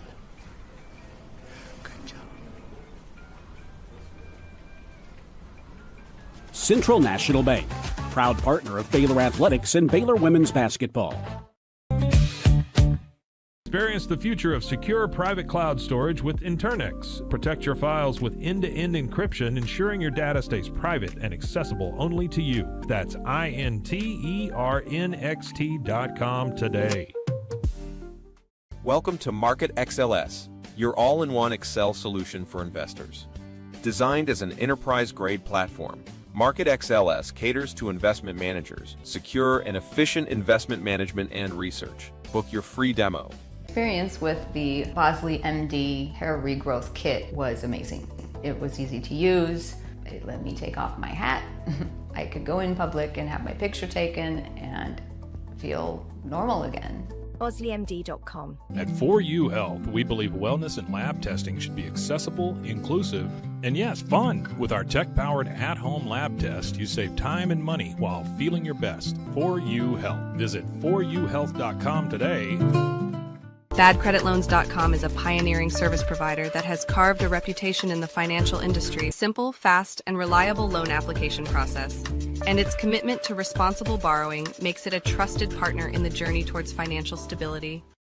Unlock a world of convenience with Mullybox, your one-stop solution for personalized subscription boxes delivered right to your door. Each box is tailored to your taste. Mullybox.com. That's MULLYBOX.com. With a focus on performance, design, and customer service, we're here to help you work smarter, not harder. Join us on our journey to simplify your world. Visit acasis.com today. That's ACASIS.com today. Experience the perfect blend of exquisite craftsmanship and life-changing technology with Gevi. Every product is built with precision, featuring specialized parts that ensure durability, efficiency, and safety. Upgrade your everyday with Gevi. Visit us at gevi.com to discover more.